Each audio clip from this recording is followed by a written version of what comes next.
नमस्कार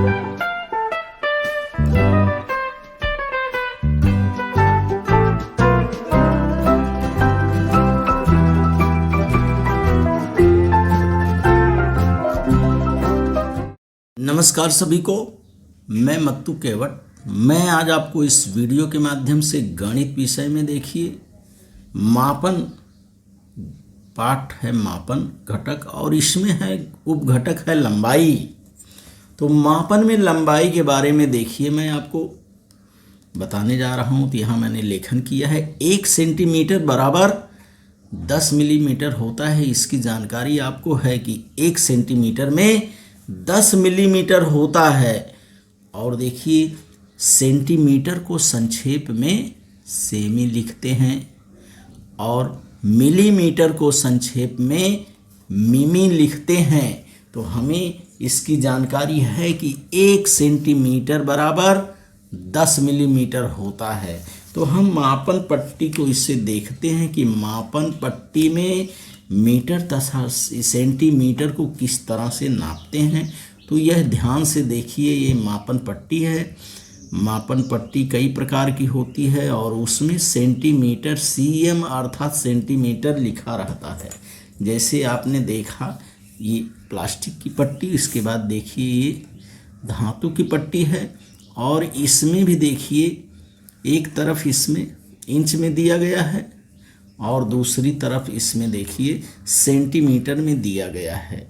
तो इस तरह से इस मापन पट्टी की सहायता लेकर के हमें लंबाई को क्या करना है, नापना है और हमें रेखाखंड बनाना है। तो संक्षेप में कुछ उदाहरण मैं बता दे रहा हूँ। जैसे 7 सेंटीमीटर में कितने सेंटीमीटर होते हैं। सेंटीमीटर को मीटर में बनाने के लिए सबसे पहले हमें करना क्या होता है, उसमें 10 का गुणा करना पड़ता है। इसकी जानकारी आपको है। तो मापन पट्टी में रेखाखंड भी बनाना हमें आना चाहिए। तो रेखाखंड जैसे हमें 5 सेंटीमीटर का रेखाखंड बनाना है तो हमें करना क्या होगा, इस मापन पट्टी को हमने इस तरह से रखा और इस तरह से रखने के बाद इसमें हमको ध्यान से देखना है कि कहाँ से कहाँ तक 1 सेंटीमीटर होगा। तो ध्यान से देखिए, यहाँ से बड़ी लाइन यहाँ है, यहाँ से लेके यहाँ तक, यहाँ 0 लिखा हुआ है और यहाँ 1 लिखा हुआ है। तो यहाँ हम बिंदु लगाएंगे इस तरह से, यहाँ से ले करके यहाँ तक ये हो गया 1 सेंटीमीटर और यहाँ से यहाँ तक ये हो गया 2 सेंटीमीटर। ये देखिए 3 सेंटीमीटर, ये देखिए 4 सेंटीमीटर, यहाँ हो गया 5 सेंटीमीटर, ये 6 सेंटीमीटर, ये 7 सेंटीमीटर, 8 सेंटीमीटर, ये 9 सेंटीमीटर और ये 10 सेंटीमीटर, 11 सेंटीमीटर, 12 सेंटीमीटर।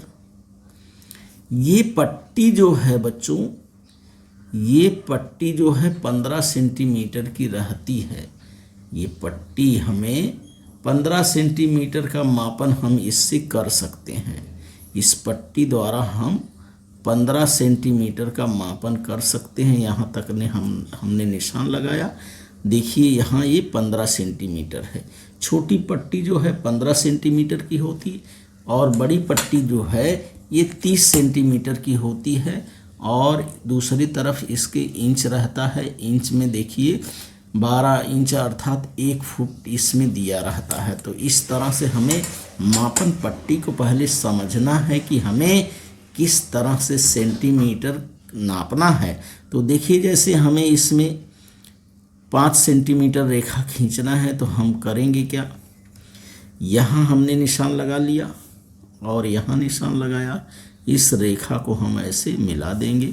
ये देखिए 5 सेंटीमीटर का रेखाखंड बन करके तैयार हो गया। अब इस रेखाखंड को हमें नाम देना है। तो इस रेखाखंड को हम नाम दे सकते हैं ए और बी। तो इसका लेखन हम करेंगे रेखाखंड, इसका नाम है रेखाखंड। इसकी जानकारी है आपको। रेखाखंड ए बी बराबर 5 सेंटीमीटर। कितना सेंटीमीटर है ये? सेमी इसको लिखते हैं। तो इस तरह से हम रेखाखंड की रचना मापन पट्टी की सहायता से हमें करना होता है। तो इस वीडियो के माध्यम से आप मीटर को सेंटीमीटर, सेंटीमीटर को मिलीमीटर में कैसे करते हैं इससे पहले देखिए। यदि हमें 7 सेंटीमीटर को मीटर बनाना है तो 7 सेंटीमीटर को मीटर बनाने के लिए क्या करना होगा बच्चों? अब ये 7 सेमी है।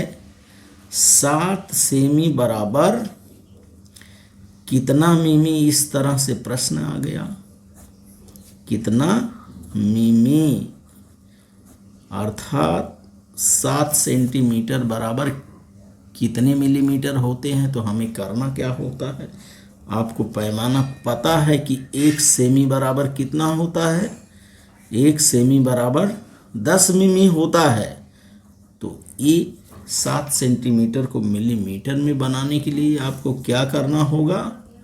7 में 10 का गुणा करना होगा। 7 सेमी बराबर 7 गुणे 10 बराबर कितना हो जाएगा? 70 मिमी हो जाएगा। मिमी अर्थात मिलीमीटर। 7 सेंटीमीटर में 70 मिलीमीटर होगा। इस तरह से हमें सेंटीमीटर को मिलीमीटर में बदली करना होता है। तो इस तरह से इस वीडियो के माध्यम से आपको यह भी सीखना है और हमें रेखाखंड किस तरह से बनाते हैं, उसकी रचना कैसे करते हैं, ये हमें सीखना है। अब हमें बनाना है 4 सेंटीमीटर का रेखाखंड बनाना है। 4 सेमी का रेखाखंड बनाओ। रेखाखंड हमें क्या करना है? बनाना है। 4 सेंटीमीटर का रेखाखंड बनाने के लिए हमें क्या करना होगा बच्चों? 4 सेंटीमीटर का रेखाखंड बनाने के लिए इस तरह से मापन पट्टी को लेना होगा और मापन पट्टी को इस तरह से रख करके इसकी रचना हमें पेंसिल का उपयोग हमें करना होता है। तो यहाँ निशान हम ध्यान से देखते हैं। पहले यहाँ निशान हमने लगा लिया और उसके बाद हमने क्या किया? यहाँ निशान लगा लिया। तो ध्यान से देखते हैं, यहाँ से इस तरह से इस रेखा को मिला दिया। ये हो गया 4 सेंटीमीटर का रेखाखंड बन करके तैयार हो गया। ये कितने सेंटीमीटर का रेखाखंड है? अब हम बड़ी पट्टी से भी इसका मापन करके देखते हैं कि ये 4 सेंटीमीटर का है कि नहीं।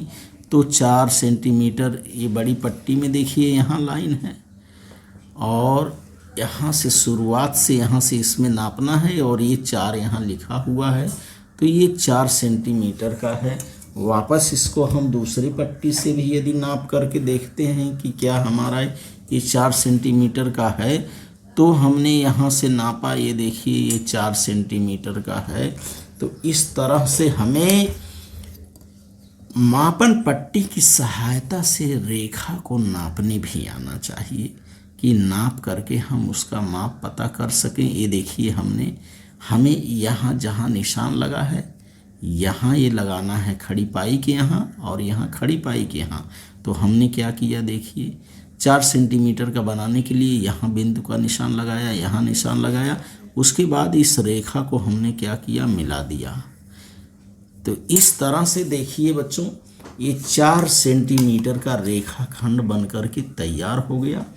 तो रेखाखंड को नाम भी दिया जाता है, इसकी जानकारी आपको है। तो इसका हमने नाम दे दिया L और M और यहाँ लिख दिया 4 cm। 4 cm अर्थात 4 सेंटीमीटर। तो इसका पूरा वाचन हम करेंगे कि रेखाखंड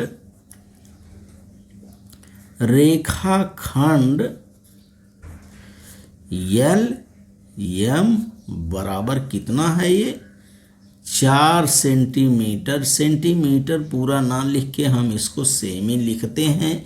तो इस तरह से ये 4 सेंटीमीटर का रेखाखंड बनकर के तैयार हो गया। अब हमें बनाना है रेखाखंड। यदि दिया गया है, कोई रेखाखंड दिया गया है और उसको नाप करके हमें उसका नाप लिखना है, तो एक रेखाखंड देखिए मैं यहाँ आपको बना दे रहा हूँ। अब रेखाखंड बना करके यहाँ उसको हमें नाप करके क्या करना है, लिखना है। रेखाखंड यहाँ दिया रहता है। अब मैं यहाँ एक रेखाखंड आपको बना के बता रहा हूँ। देखिए ये रेखाखंड हमने बिंदु का निशान लगा दिया और ये रेखाखंड आपको दिया है, परीक्षा में इस तरह से दिया हुआ है। और प्रश्न आ रहा है कि रेखाखंड की क्या करिए, लंबाई नाप करके लिखिए, इसका मापन करिए, इसकी लंबाई नापिए। तो आपको करना क्या है, मापन पट्टी को लेना है, ले करके इसको इस तरह से रख करके जहाँ ये देखिए लाइन का निशान है, इस लाइन के निशान को एकदम यहाँ रखना है इस बिंदु पर, और इसको यहाँ रखना है। तो देखिए ये रेखाखंड जो है 5.5 सेंटीमीटर का रेखाखंड ये बन करके तैयार हो गया। अर्थात ये 5 सेमी और 5 मिलीमीटर, 5.5 सेंटीमीटर का रेखाखंड ये बना हुआ है। 5.5 सेमी अर्थात 5.5 सेंटीमीटर का रेखाखंड ये है। 5 मिलीमीटर उसमें और है, 5 सेंटीमीटर है और 5 मिलीमीटर है। तो इस तरह से यह रेखाखंड जो है 5 सेमी और 5 मिमी अर्थात 5 सेंटीमीटर और 5 मिलीमीटर अर्थात 5.5 सेंटीमीटर का यह रेखाखंड बन करके तैयार हो गया है। तो इस तरह से हमें रेखाखंड का मापन करना भी सीखना है इस वीडियो के माध्यम से। इसके बाद हमें पेंसिल की लंबाई नाप करके लिखना है। प्रश्न आ गया कि रबड़ की लंबाई नाप करके लिखो। तो रबड़ यदि है या पेंसिल दी गई है उसकी लंबाई नाप करके लिखना है। तो रबड़ की इस लंबाई को हमें क्या करना है बच्चों, नापना है। तो इस रबड़ को हमने लिया और इस मापन पट्टी को ले करके यहाँ पर रखा और इसको देखिए हम इसको माप रहे हैं। तो ये रबड़ जो है 3.5 सेंटीमीटर का है। यदि हम रबड़ को ले करके और इसको खींच दे रहे हैं, रेखा भी पट्टी इसको हमने दबाया ऐसे और दबा करके यहाँ भी निशान लगा लिया, यहाँ निशान लगा लिया, इस तरह से खींच लिया लाइन कि रबड़ की हमें क्या करना है, लंबाई नापना है कि ये रबड़ कितने सेंटीमीटर का है। तो रबड़ को हमने रख करके यहाँ रेखा खींच लिया। अब ये हमने रबड़ की लंबाई नापने के लिए हमें क्या करना पड़ेगा, रबड़ को हमने इस रबड़ को रख करके हमने इस तरह से रेखा खींच लिया कि रबड़ कितना लंबा है।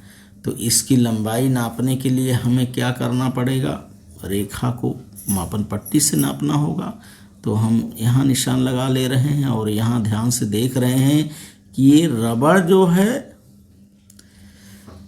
3.5, ये रबड़ की लंबाई, रबड़ जो है 3.5 सेंटीमीटर का है।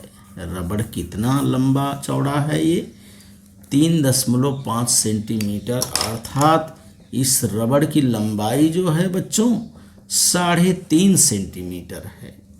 इस रबड़ की लंबाई कितनी है, इस रबड़ की लंबाई इस तरह से हम लिख देंगे कि रबड़ की लंबाई जो है, इस रबड़ की लंबाई 3.5 सेमी है। तो इस तरह से हमें मापन पट्टी की सहायता से सेंटीमीटर, मिलीमीटर, इस तरह से हमें नापना होता है। अब हम दूसरा प्रश्न देखते हैं। प्रश्न आता है, पेंसिल का निशान दिया रहता है और ये पेंसिल है और इस पेंसिल की लंबाई हमें क्या करना है, नापना है। इस पेंसिल की लंबाई को हमें नाप करके लिखना है। तो हम करेंगे क्या, इसको पेंसिल को हमने रख लिया इस तरह से। पेंसिल को रखने के बाद हम निशान लगा ले रहे हैं। ये पेंसिल यहाँ निशान लगा लिया हमने और इसके कोने को यहाँ निशान लगा लिया। तो बिंदु हमने बना लिया कि ये पेंसिल कितनी लंबी है। देखिए हमने निशान यहाँ लगाया एक और एक निशान यहाँ बिंदु लगाया। तो पेंसिल की लंबाई इतनी है, यहाँ से लेके यहाँ, इस बिंदु से लेकर के इस बिंदु तक इस पेंसिल की क्या है, लंबाई है। इस तरह से हमने पेंसिल को रखा। तो अब हम मापन पट्टी की सहायता से बच्चों इस पेंसिल की लंबाई को हमें नापना है और रबड़ की लंबाई को हमने नापा। अब हम अपनी मापन पट्टी को रख दे रहे हैं। मापन पट्टी को दोनों बिंदुओं को हम मिला रहे हैं। दोनों बिंदु को हम मिला रहे हैं। दोनों बिंदु को मिलाने पे देखिए यहाँ से यहाँ तक हमने खींच दिया। दोनों बिंदुओं को हमने मिला दिया और दोनों बिंदु को मिलाने के बाद पता चल रहा है ये 12 सेंटीमीटर की है। ये पेंसिल जो है, इस पेंसिल की लंबाई बच्चों 12 सेंटीमीटर है। इस पेंसिल की लंबाई कितने सेंटीमीटर है, 12 सेंटीमीटर है। ये पेंसिल की लंबाई 12 सेंटीमीटर है। देखिए यहाँ बिंदु का निशान लगाया हमने और यहाँ बिंदु का निशान लगाया। दोनों बिंदुओं को मिला दिया। दोनों बिंदु को मिलाने के बाद इस तरह से ये रेखाखंड बन गया और इस रेखाखंड को हमने क्या किया, मापन पट्टी को ले करके यहाँ से निशान लगाया और यहाँ से इस तरह से हमने मिला दिया। और मिलाने के बाद देखिए हमें पता चल गया कि इस पेंसिल की लंबाई जो है 12 सेंटीमीटर है। तो इसको हमने इस तरह से लिख दिया कि पेंसिल जो है, पेंसिल की लंबाई कितनी है, पेंसिल की लंबाई 12 सेंटीमीटर है। कितनी है बच्चों, 12 सेमी अर्थात सेंटीमीटर है। तो इस तरह से हमें मापन में सेंटीमीटर, मिलीमीटर को लेकर के वस्तुओं का मापन हम कर सकते हैं। कि हमें जानकारी है कि सेंटीमीटर और मिलीमीटर होता है मापन पट्टी में। तो मापन पट्टी में ध्यान से हमें देखना है किसी भी वस्तु की लंबाई को नापने के लिए। इसमें जैसे हमें दे दिया गया कि 2.5 सेंटीमीटर, 2.5 सेंटीमीटर की रेखा बनाइए। तो 2.5 सेंटीमीटर की रेखा बनाने के लिए हमें इसमें क्या करना होगा, ये 2 है और 2 के 5 खाने और हमको लेना होगा। 5 खाने लेने का मतलब यहाँ हमें निशान लगाना होगा और यहाँ हमें निशान लगाना होगा। यहाँ से शुरू करके यहाँ ख़त्म करना होगा। तो बिंदु का निशान हमने लगा दिया और इस जब बिंदु को हम मिलाएंगे तो ये 2.5 सेंटीमीटर हो जाएगा। देखिए इस तरह से 2.5 सेंटीमीटर अर्थात 2.5 सेंटीमीटर। तो ये 2.5 की रेखा बनाने के लिए दोनों बिंदुओं को मिलाना होगा। रेखाखंड इसे कहते हैं। ये रेखाखंड बनता है। दोनों तरफ जब बिंदु का निशान होता है तो उसका नाम हम रेखाखंड इसे कहते हैं। इसकी जानकारी आपको है कि यदि लाइन को खींचने के बाद दोनों तरफ बिंदु का निशान है तो इसको रेखाखंड कहते हैं। और ये रेखाखंड 2.5 सेंटीमीटर का है अर्थात 2.5 सेंटीमीटर का है। तो इस तरह से इस वीडियो के माध्यम से बच्चों आप लंबाई को नापना सीखिए कि किस तरह से लंबाई को नापते हैं। तो आपके पास जो वस्तुएं हैं, पेंसिल हो गई, रबड़ हो गई, कापी की कोर हो गई, मेज की लंबाई हो गई, तो इनकी लंबाई को आप नापना ये सीखिए और मापन पट्टी का उपयोग करके रेखाखंड किस तरह से बनाते हैं और रेखाखंड में सेंटीमीटर और मिलीमीटर होता है, इसकी जानकारी आपको रखना है कि इसमें देखिए छोटे छोटे खाने होते हैं और यहाँ से लेकर के यहाँ तक इसमें 10 लाइनें हैं। कितनी लाइनें हैं गिनिए, आपको पता चलेगा। देखिए 1 2 3 4 5 हो गया, 6 7 8 9 10, अर्थात 1 सेंटीमीटर यहाँ से लेकर ये 0 से लेकर के 1 तक 1 सेंटीमीटर है और इस 1 सेंटीमीटर में 10 मिलीमीटर होता है, अर्थात यहाँ 10 लाइनें हैं।